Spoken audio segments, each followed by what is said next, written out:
Imagine walking into a small roadside diner, expecting nothing more than a quick meal, when suddenly every soldier in your unit springs to attention, not for a general, not for a commanding officer, but for the quiet man behind the counter flipping burgers. What could possibly make battle-hardened warriors show such instant, unwavering respect to someone they'd never met? The answer lies buried in classified files from a war most people have forgotten, and a hero whose greatest victories were never supposed to see the light of day. The Interstate 40 truck stop looked like any other along the endless stretch of highway cutting through Tennessee. Faded neon signs flickered in the early morning mist, and the parking lot was scattered with 18-wheelers and travel-weary sedans. For Staff Sergeant Marcus Rivera and his convoy of 12 soldiers returning from training exercises at Fort Campbell, it was supposed to be just another pit stop for coffee and fuel. They'd been driving for 6 hours straight, their desert camouflage uniforms wrinkled from the journey, boots dusty from the Kentucky training grounds they'd left behind. The men were tired, hungry, and eager to stretch their legs before the final push to their home base in North Carolina. Inside the diner, the atmosphere was typical of roadside establishments everywhere. Truckers hunched over steaming cups of coffee. A few early morning commuters grabbed quick breakfast sandwiches, and the air was thick with the familiar aroma of bacon grease and strong coffee.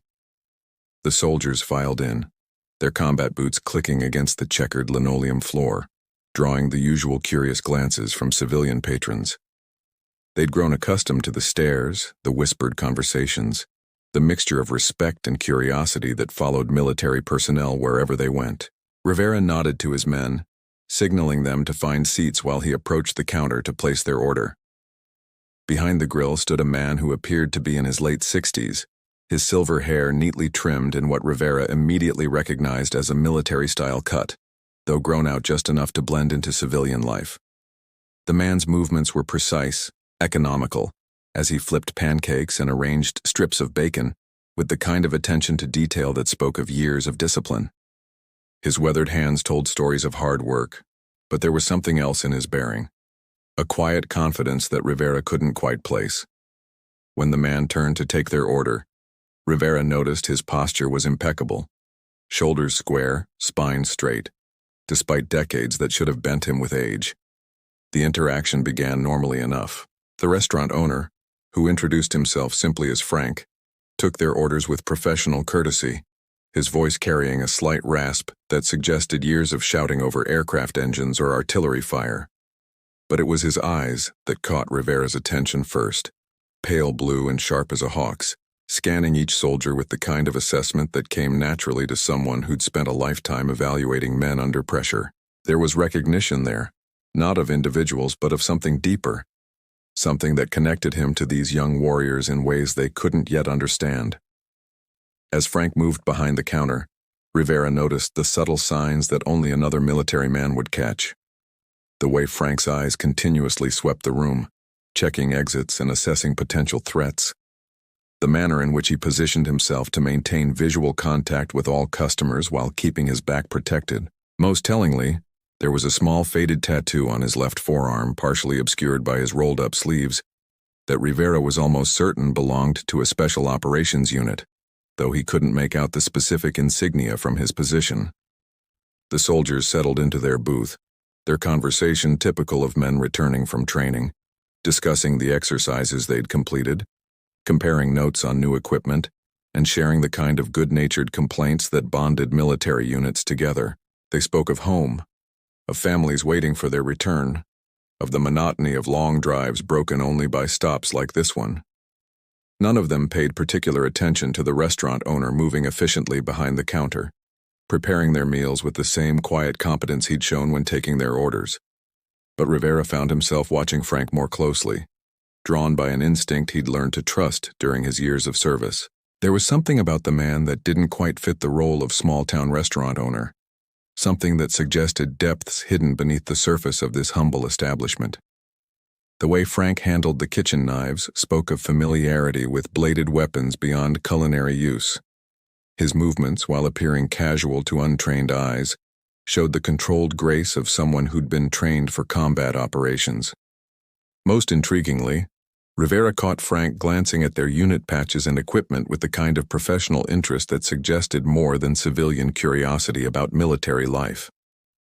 As their meals arrived, perfectly prepared and served with military-style efficiency, Rivera made a decision that would change everything. Something about Frank's demeanor, the subtle signs of military bearing, and an indefinable sense of recognition prompted him to take a chance. Walking back to the counter while his men ate, Rivera decided to test his instincts with a simple question that any veteran would understand. He asked Frank about his service, using the kind of casual inquiry that soldiers often employed to identify fellow veterans. The response he received would later be described as one of the most shocking revelations of his military career. Frank's initial reaction was carefully neutral, the practiced response of someone accustomed to deflecting questions about his past. But when Rivera mentioned his own unit's recent training at Fort Campbell and casually referenced some of the specialized equipment they'd been working with, something shifted in Frank's expression. The older man's eyes narrowed slightly, not with suspicion but with the kind of professional assessment that suggested he was evaluating exactly how much he could safely reveal. After a moment's hesitation, Frank asked a question that stopped Rivera cold. He inquired about specific modifications to their communications equipment, details that should have been known only to personnel with high-level security clearances. The conversation that followed unfolded like the careful peeling back of layers of classified information. Frank revealed in carefully measured words that he'd served in Vietnam, but not in any of the conventional roles that most people associated with that conflict. He'd been part of a special operations unit so classified that their missions weren't officially acknowledged until decades after the war's end. The Studies and Observations Group, known simply as SOG, was perhaps the most elite and secretive military unit of the Vietnam era, tasked with operations that pushed the boundaries of conventional warfare into realms that tested the limits of human endurance and courage. Rivera felt his breath catch as Frank described in broad terms that still respected classification boundaries, the nature of his service. SOG operators were inserted deep behind enemy lines, often alone or in teams of no more than 3 or 4 men, to conduct reconnaissance, disruption operations, and missions so sensitive that their very existence was denied by official channels. These were the men who walked into the jungle knowing that if they were captured, no government would acknowledge their presence, no rescue mission would be authorized, and no official record would document their sacrifice. They were ghosts in the machinery of war, operating in a shadow world where survival depended entirely on skill, luck, and the unbreakable bonds between teammates. As Frank spoke, Rivera began to understand the magnitude of what he was hearing. The older man described operations that sounded more like the plot of Hollywood action movies than real military missions. Infiltrating North Vietnamese command centers to gather intelligence. Directing airstrikes against targets deep in enemy territory, while surrounded by hostile forces. Conducting search and rescue operations for downed pilots in areas so dangerous that conventional forces couldn't operate. Each mission was a testament to the kind of training, dedication, and sheer courage that defined the most elite military units in American history. The weight of these revelations began to settle on Rivera as he realized he was speaking with a living legend, a man whose exploits had been the stuff of whispered conversations in special operations communities for decades. Frank had earned multiple Silver Stars, Bronze Stars with V devices for valor, and decorations that Rivera recognized as among the highest honors the military could bestow. But more than the medals, it was the quiet dignity with which Frank spoke of his fallen teammates, the men who hadn't made it home from those classified missions, that revealed the true measure of his character. What struck Rivera most profoundly was Frank's explanation of why he'd chosen to open a restaurant along this particular stretch of highway. After years of the most intense military service imaginable, after operations that pushed him to the absolute limits of human capability, Frank had deliberately chosen a life of service in the most humble way possible. He'd selected this location specifically because it was along a route frequently traveled by military personnel, a place where he could serve the men and women who reminded him of his younger self and his fallen comrades. Every meal he prepared, every conversation he shared with traveling soldiers, was his way of continuing to serve, of honoring the memory of those who hadn't returned from the shadows of war. Word of Frank's true identity spread through military channels, with the speed that only comes when something truly extraordinary touches the hearts of warriors. Rivera, bound by his respect for operational security, shared Frank's story only through appropriate channels. But the impact was immediate and profound. Within weeks, the small highway diner began receiving visits from military personnel, who made deliberate detours from their planned routes just to shake hands with a living legend. These weren't casual encounters or tourist visits, but pilgrimages of respect from soldiers who understood the magnitude of Frank's service and sacrifice. The transformation of the restaurant became a phenomenon that military sociologists would later study as an example of how honor and respect flow through warrior communities. Senior officers, enlisted personnel, special operations veterans, and active duty soldiers from every branch of service began appearing at Frank's establishment. They came not seeking autographs or photos, but offering something far more precious in military culture: the simple acknowledgement of one warrior to another.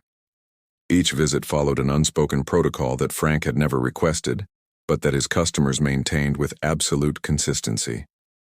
Upon recognizing him, military personnel would come to attention, offering the kind of respect typically reserved for the highest-ranking officers. Frank's reaction to this recognition revealed the character that had made him legendary among special operations communities. Rather than embracing celebrity or capitalizing on his fame, he remained the humble restaurant owner he'd chosen to become. He continued to cook every meal personally, continued to greet every customer with the same quiet professionalism, and continued to deflect attempts to turn his establishment into a shrine to his military service. When reporters began arriving, seeking to document the story of the decorated veteran serving hamburgers to passing travelers, Frank politely declined interviews and redirected attention to the young men and women currently serving in harm's way. The diner became an unofficial gathering place for military families and veterans, a location where the bonds forged in service were celebrated and honored in the most natural way possible. Frank would often be found in quiet conversation with young soldiers facing their first deployments, sharing not war stories but practical wisdom about leadership, courage, and the importance of taking care of teammates. His advice carried the weight of hard-earned experience, delivered with the kind of understated authority that came from having faced the ultimate tests of military service, and emerged with his humanity intact. Perhaps most remarkably, Frank used his newfound recognition to support other veterans struggling with the transition to civilian life. He quietly hired former service members as employees, providing not just jobs, but an environment where their military skills and values were understood and appreciated. The restaurant became known throughout veteran communities as a place where former warriors could find not just employment, but belonging, a continuation of the brotherhood that had sustained them through their years of service. The legacy of Frank's story extended far beyond the walls of his restaurant. Military training programs began using his example to illustrate the highest ideals of service, the concept that true warriors continue to serve even after hanging up their uniforms.